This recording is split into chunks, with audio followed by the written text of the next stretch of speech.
This is NASA TV.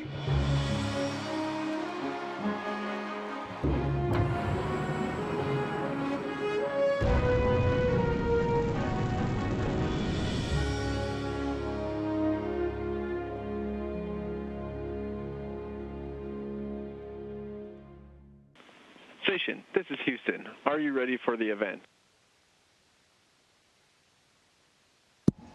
We are ready for the event.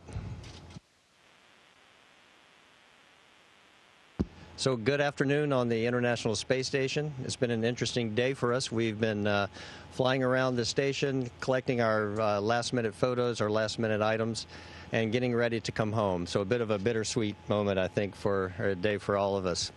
So just wanted to say, we all like to say a couple of words, but of course none of this would happen if it weren't for the incredible professionals and human beings around the world that have made this space station possible, not only in the audacity of even thinking that this could happen, but in pulling it off. And then every day we interact with individuals around the world that not only keep us safe, not only keep this space station running in orbit, but also allow us to help them finish up the dreams of scientists around the world producing scientific data that will improve human lives for the better. And so we'd just like to say a few words here as we're hopefully going to be departing the space station here in just a few hours.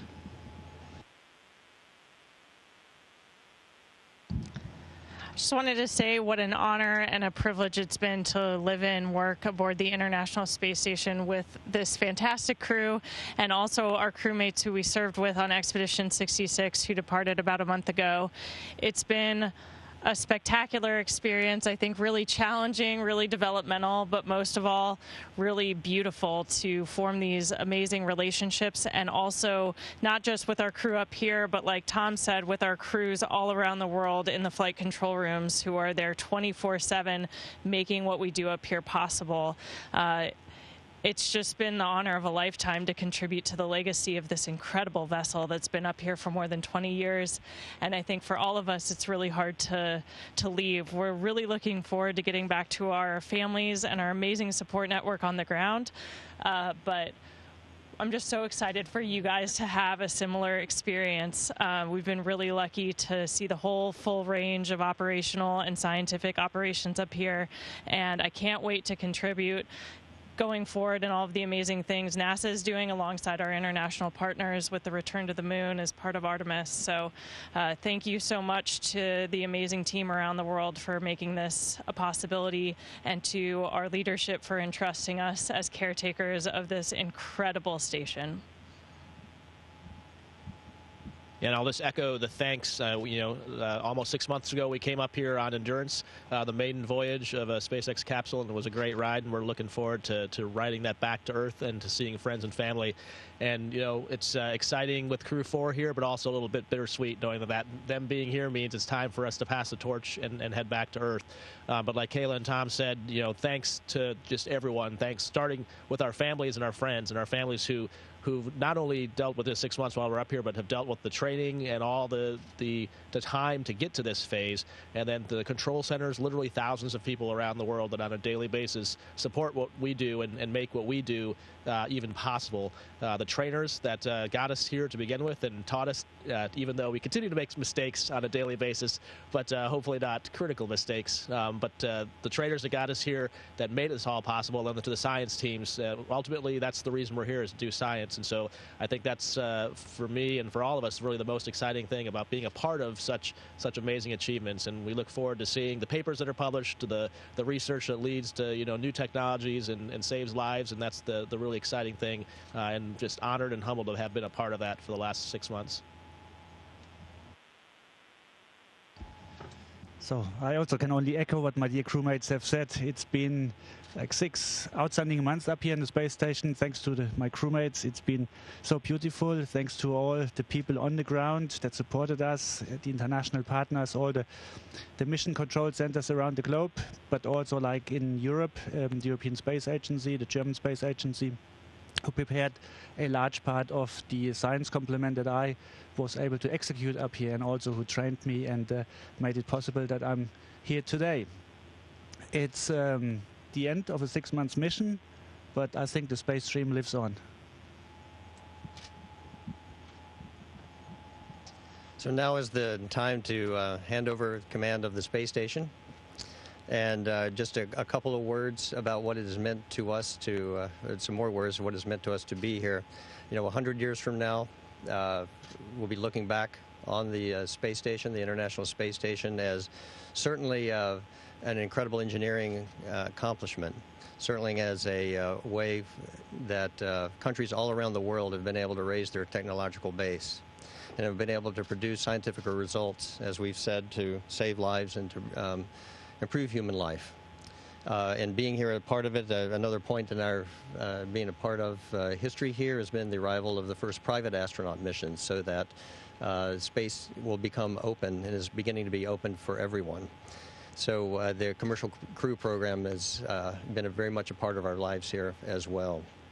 But I think the lasting legacy of the space station is very likely to be international cooperation and a place of peace. So, Oleg, you're a very strong and experienced cosmonaut, astronaut.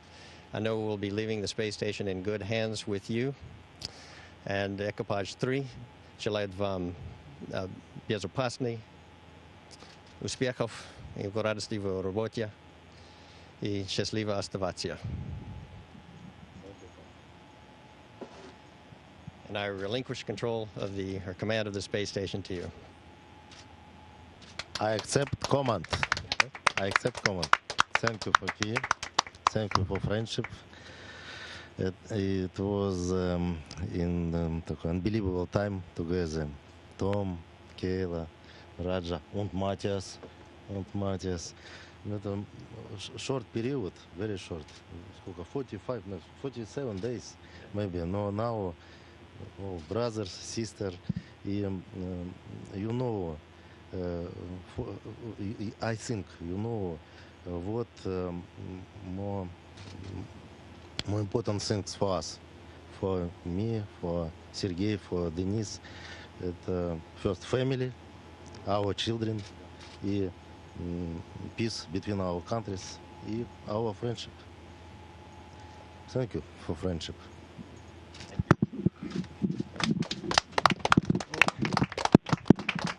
Thank you, guys.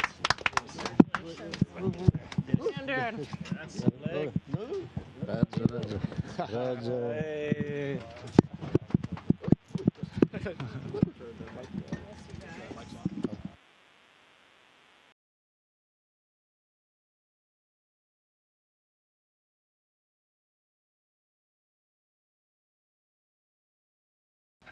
And this shot here of European Space Agency astronaut Matthias Maurer alongside, on his left, European Space Agency astronaut Samantha Cristoforetti, as well as NASA astronaut Jessica Watkins. He's suited up, saying his last goodbyes before he ingresses the Dragon ahead of hatch closure.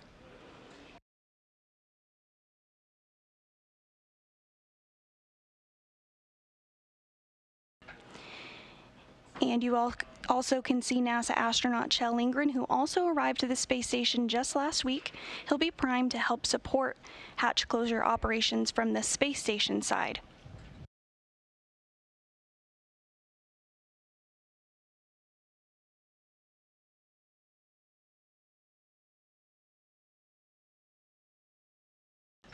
And as you can see now, all three astronauts are inside Crew Dragon Endurance, and they are suited up. Those suits will be worn during all the dynamic phases of flight, including undocking, departure, and the deorbit burn through splashdown.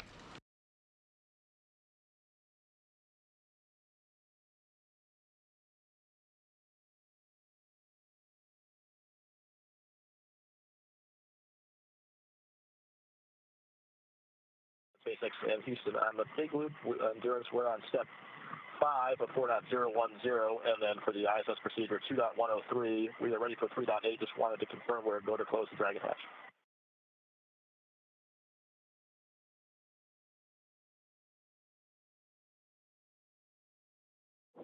And copy that, Raja. So we are with you in your steps in 4.010 and are confirming that you do have a go to close the forward hatch.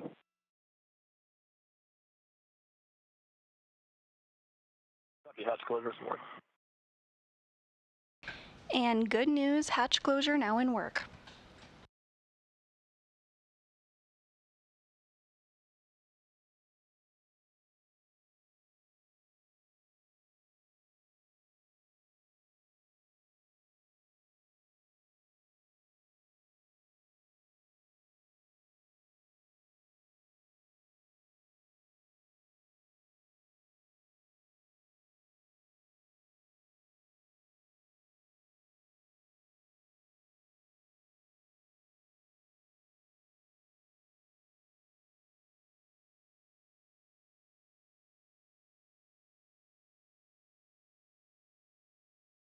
SpaceX Endurance on the big loop, port hatch is closed.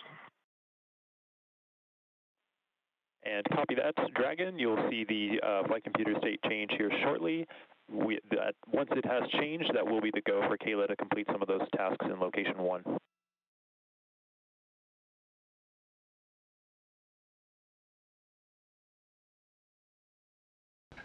And the hatch is closed right on the timeline at 10:20 p.m. Central Time, 11:20 p.m. Eastern Time.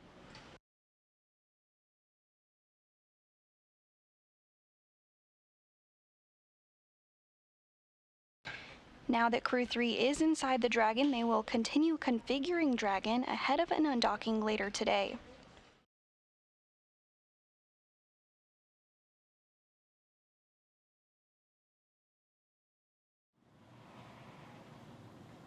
And with that, we have confirmation that the undocking sequence has begun. We have heard that the timing issue that the crews were seeing on the TDRS clocks has been fixed. And with Dragon now getting ready to undock, let's go to Sandra Jones in Mission Control at Johnson Space Center. Thanks, Leah and Jesse. Great to hear that all is proceeding as planned tonight for undocking. As you mentioned, the umbilicals have began to retract, and right now we're working on the sets of hooks to also separate Dragon from the International Space Station. Again, there's 2 sets of 6 hooks that we'll be looking to open, so a total of 12 hooks in all.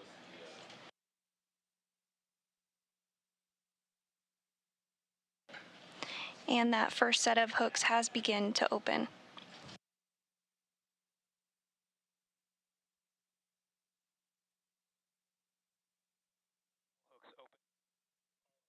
All hooks open and nominal.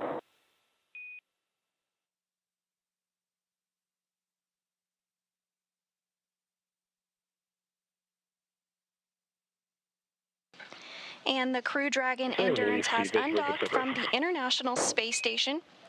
4 astronauts aboard the orbital outpost completing their 6-month mission. That undocking did occur at 12:20 a.m. Central Time, 1:20 a.m. Eastern Time, while the International Space Station was flying southeast over Australia.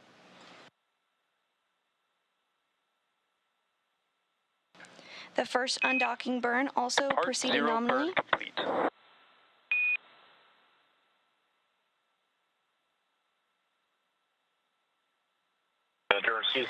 And with the series of departure burns now underway. Copy.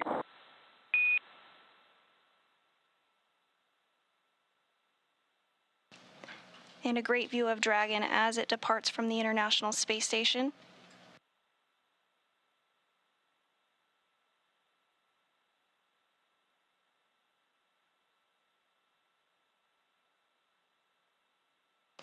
Next up will be the rest of the series of departure burns that will continue to push Dragon further from the space station. And with Dragon now successfully undocked from the space station, again that undocking occurring at 12:20 Central Time, 12:20 a.m. Central Time, 1:20 a.m. Eastern Time, just southeast of Australia, I'll hand it back over to Jesse and Leah in Hawthorne to walk us through the next phases of return. So some great news and great views. Dragon is now undocked from the International Space Station. We have already completed departure burn 0. That's a short burn of Dragon's Draco thrusters, lasts about 16 seconds long. That increases the speed that Dragon is flying away from station and sends it on a trajectory, taking it up and around the orbiting laboratory. That departure burn 0 sets the Crew Dragon Endurance crew with Raja, Tom, Kayla, and Matthias on their journey home, now on a trajectory to head up and over the station before additional maneuvers will change the orbital path and take Crew Dragon below and in front of the station. Dragon will autonomously accomplish that through 3 additional departure burns to get the 4 astronauts of Crew 3 well away from the space station on their way to home. What you're looking at on your screen on the left side is a view from Dragon looking at the International Space Station. And on the right side is a view from the International Space Station looking back at Dragon.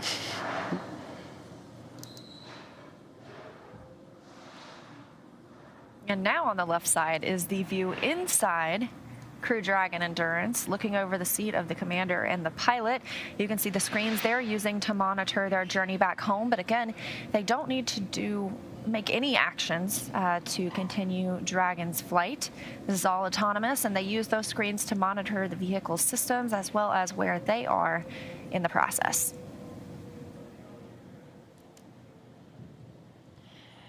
Another really cool view from the International Space Station.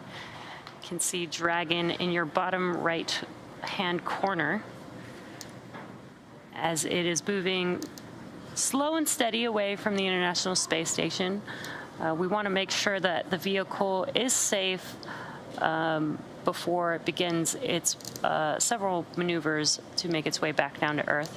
We have already completed burn 0, which is the first of 4 of the departure burns.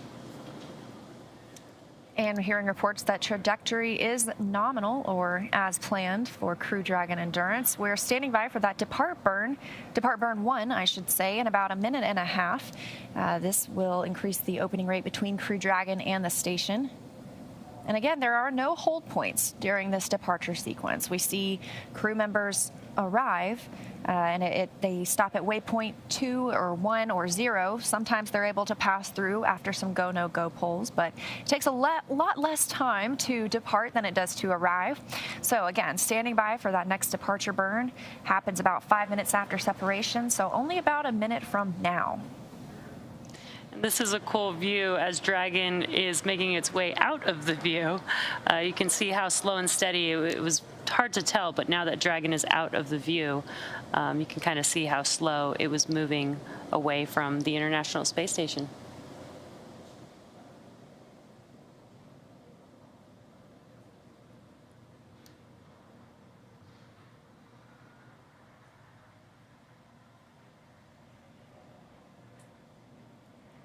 Again, as Liam mentioned, if you're just now joining us, we have completed departure burn 0, and we are now awaiting departure burn 1 coming up next. And you can tell it's a little bit darker outside now. That's because the Crew Dragon and International Space Station have entered an orbital nighttime. They circle the Earth every 90 minutes, so they see a sunrise or a sunset every 45 minutes. And they are now flying just southwest of New Zealand, about 271 statute miles over Earth. And you can see on your screen some bursts happening there. These are the burns. Dragon is using its Draco thrusters to maneuver itself away from the International Space Station. That was a pretty cool view. One burn complete. Dragon, you are go to doff your suits per procedure 4.012. And this is a reminder that ground will be deactivating the big loop following exit from the approach ellipsoid.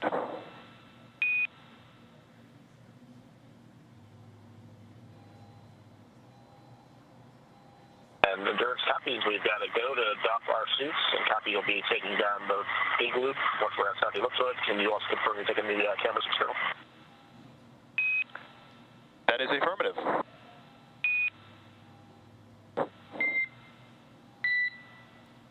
Thanks very much, and Station Endurance. Thanks for the warm send-off. Good luck to Expedition 67. It was great being up there with you guys. We can't wait to see the awesome work you guys continue to do on that amazing orbiting laboratory up there. Thanks, Endurance. Appreciate the kind words. We had a great time handing over with you all, and look forward to seeing your smiling faces on the ground.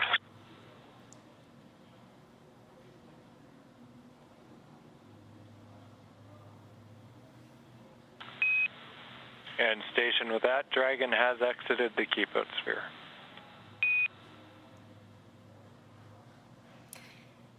And confirmation that both depart burn 0 and 1 are now complete.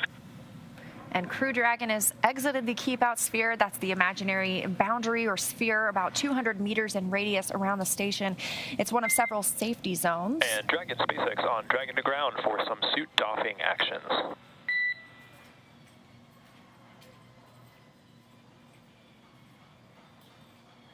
Go ahead on Dragon to ground for suit doffing actions.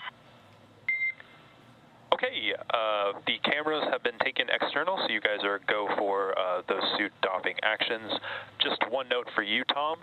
When you are getting out of your suit, if you want to go ahead and give me a call, I have a couple of things that we'd like to do to inspect your umbilical, just to get a better understanding of if there's anything out of config. How copy?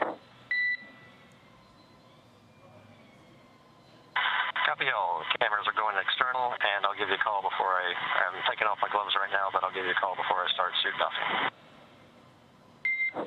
And copy that, Tom. We can probably delay this until you're fully out of the suit, so it's nice and easy. Okay,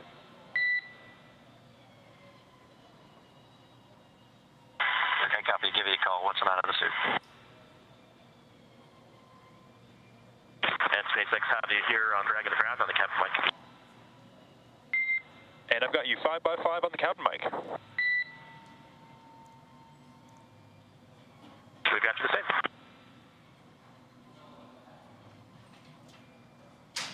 That call coming from the Corps here in Hawthorne to the crew aboard Crew Dragon, letting them know the cameras will be off while they take off their spacesuits and get into some comfortable clothes for the journey home. As we mentioned, they have exited the keep-out sphere, that 200-meter boundary around the space station. They're now about 300 meters away from the station. But before moving out into the keep-out sphere, spacecraft have to be configured where they would not cross that imaginary boundary for at least 4 orbits, even if the spacecraft lost all maneuvering. And we are now waiting for Dragon to exit the approach ellipsoid, or the AE, which is another imaginary shape. This time it's a 3-dimensional ellipsoid measuring 4 by 2 by 2 kilometers in the same family as the keep-out sphere. Now, one of the key differences with the AE is that vehicles outside it have to be on what we call a 24-hour safe free drift trajectory. Now, that means the spacecraft would not cross into the approach ellipsoid for at least 24 hours, again, even if it lost all maneuvering. So we are waiting for that call out. That Dragon is outside of the AE. That's the next call out that we're waiting for. We also heard the Corps talking to Thomas Marshburn about the umbilical on his suit. They were just talking about the umbilical that connects his spacesuit to the Dragon itself. That helps provide calm, cooling air while they're in the suits. Of course, while they are in their more comfortable clothes for this journey home, he won't be connected to that, and they can talk through a cabin microphone instead. Yeah, and they did also mention that they can doff their suits or remove their suits. So as Liam mentioned, they are starting to get comfortable, and they do have, you know, a 23-hour journey on the way back home. So it'll be nice to get out of those suits, even though they are like a personal AC system for them. They look comfortable. Again, we are waiting for the Dragon vehicle to confirm that it is outside of the approach ellipsoid, or the AE. And everything has been moving pretty smoothly for Dragon so far. We are on a nominal or normal trajectory, and the next burn isn't coming up for another 42 minutes. So Dragon is still cruising on those burns, depart burns 0 and 1 that we actually saw. I love that view. And those burns come from the service section Draco thrusters. Those are used for smaller maneuvers rather than the bulkhead Draco thrusters, which are under the nose cone. Those are used for the larger maneuvers like the deorbit burn. And Dragon SpaceX on Dragon to ground, no response required. But cabin temperature is now allowed via 4.080, and the cabin is currently configured for maximum cooling, so you guys have crew control as of now.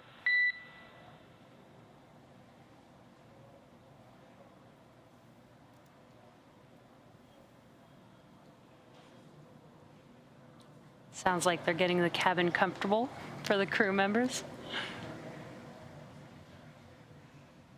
And the crew members can control the temperature on Crew Dragon, or they can ask the ground to control it for them.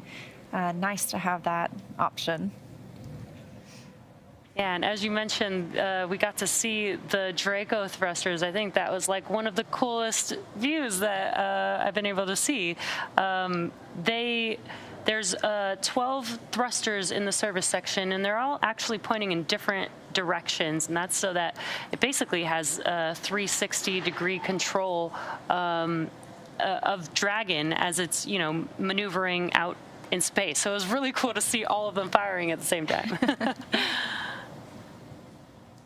We're about halfway out of the approach ellipsoid. That's that 4 kilometer by 2 by 2 kilometer imaginary shape. Actually, I've heard it called the pizza box because of its shape around the International Space Station. And so we use this and the keep out sphere for all vehicles that arrive and depart the International Space Station. That helps the teams monitor where vehicles are, if they're ready to cross those boundaries, and eventually dock or undock with the space station.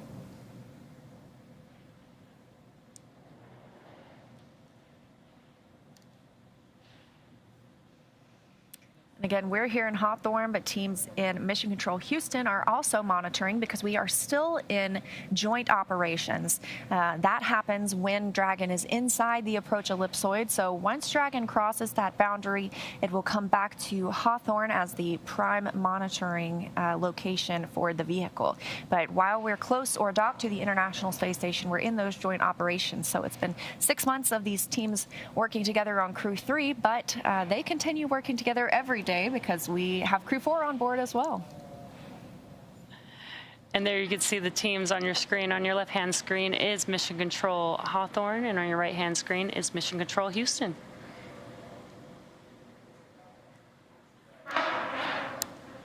And even though we undocked a little bit later than the initial time, we had that hour-long window of undock opportunities, and so we don't expect a change to the splashdown time. We're still targeting tomorrow night around 9:43 p.m. Pacific or 1:43 a.m. Eastern off the coast of Florida. There will be teams out on a boat to recover the crew after they splash down, and after splashdown they'll be removed from the vehicle. They will go through some casual medical checks and then eventually board a helicopter and be brought back to land, where they will board a NASA jet to fly back to see their families in Houston. Very exciting. Crew 3 on their way back home. Now NASA astronauts Raja Chari, Tom Marshburn, Kayla Barron, and European Space Agency astronaut Matthias Maurer have departed the International Space Station. It will take them about 23 hours until they make their way back home to planet Earth. Next up, the crew, they've already doffed their suits and they are settling in for the flight home. So as they rest up, our teams here will continue to keep an eye on the weather to ensure a safe return to Earth for Dragon and our Crew 3 astronauts. And though our coverage here in Hawthorne is wrapping up, we're going to turn it over to the NASA team in Houston to take us through the next phases of the Crew 3 mission. NASA TV will stay on the air for continuous live coverage along Crew 3's journey home. So for those of you watching online on NASA's YouTube, take a look at the description below the video, and you'll find the new link for the Crew 3 coast phase.